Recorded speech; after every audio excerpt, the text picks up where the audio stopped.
უნდა მოგვარდეს, იმიტომ რომ არაფერი არ არის ადამიანის სიცოცხლის ხელს და ჯანმრთელობაზე მნიშვნელოვანი და ჩვენ შვილებს ვდით ამ ქალაქში და არ უნდა გაგვიხადოს საქმე ისე რომ ამ ქალაქიდან წასვლა გვინდოდა. რუსთაველებისთვის მოუგვარებელ პრობლემად რჩება დაბინძურებული ჰაერი, მეტალურგიული და ცემენტის ქარხნებისგან გამონაბოლქვი და მტვრის ნაწილაკები მოსახლეობის ჯანმრთელობისთვის საზიანოა. უფრო და უფრო დამძიმდა მდგომარეობა რუსთავში.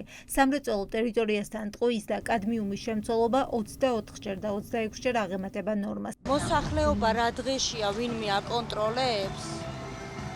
ღამის 10 საათის მერე ძველი რუსთავისკენ გაიხედეთ მეტალურგიისკენ რა ამბავია და ამას ყველა მოსახლეობა და ჩვენი ბავშვები ხო სუნთქავენ.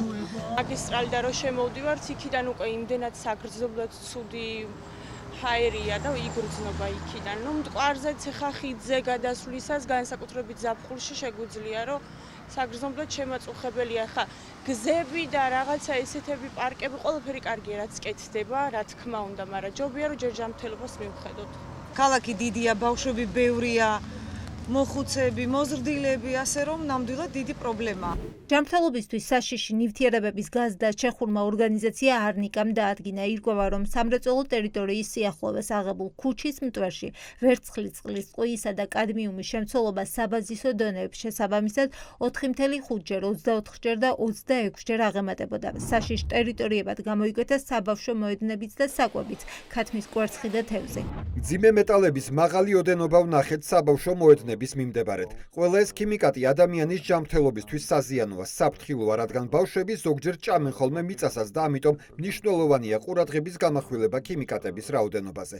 ასევე ვიპოვეთ ქათმის კვერცხსა და თევზშიც. ნათელია, რომ ტექნოლოგიური ინდუსტრია რუსთავში ცუდ მდგომარეობაშია და საჭიროებს უკეთეს კონტროლს. მეტალურგიული ქარხნები და ცემენტის ქარხნები იწვევენ დაბინძურებას და საჭიროა მკაცრი კონტროლი მთავრობის მხრიდან. რუსთავის სამრეწველო ზონაში არის ცემენტისა და მეტალურგიული ქარხნები, მათ შორის ნაწილი ბიძინა ივანიშვილისა და ირაკლი რუხაძის სახელთან დაკავშირებული კომპანიების მფლობელობაშია რუსთავის ცემენტი და რუსთავის მეტალურგიული ქარხანა. მოსახლეობა დარწმუნებულია, რომ კომპანიები იმხელა მოგებას ნახულობენ, რომ ჯარიმების გადახდა ურჩევიათ ადამიანების ჯანმრთელობის დაცვას. ქართული ოცნების პირობებში, ეხა ამის პოლიტიკური ნება რო არასდროს არ დადგება, ეხა ეს 2-ჯერ 4-ია, ხო? რატომ? იმიტომ რომ ეს არის ძალიან მსხვილი საწარმოები, ძალიან მომგებიანი საწარმოები და ხა მე რამე კონკრეტულ ინფორმაციას ბუნებრივია არ ვფლობ, მაგრამ ეხა ყველასთვის ცხადია, რომ მსგავსი ტიპის ბიზნესები ჟარგონი უნდა გამოვიყენოთ ძალიან დიდი ბოდიში ქართული ოცნების დაკრიშვის და მათი მხრიდან მწვანე შუქის ანთების გარეშე ვერ იფუნქციონირება.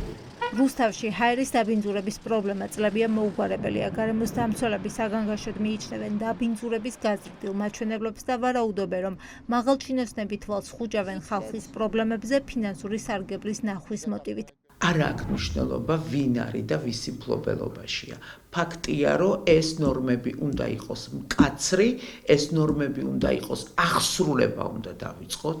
ერთია კანონები გვაქვს, მაგრამ აღსრულებას ვერ ვიწყებთ და ეს არის ცუდი და დღეს აღსრულება უნდა იყოს პირველი ნომერი.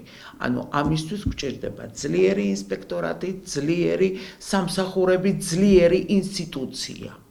ძლიერი ინსტიტუცია, რომელიც ინტერესთა კონფლიქტში არ შედის არც სოფლის მეურნეობასთან და არც არავისთან. რუსთაველები ქართულ ოცნებას მოუწოდებენ ასფალტებისა და სკვერების განახლების გარდა ადამიანების ჯანმრთელობაზე იზრუნონ.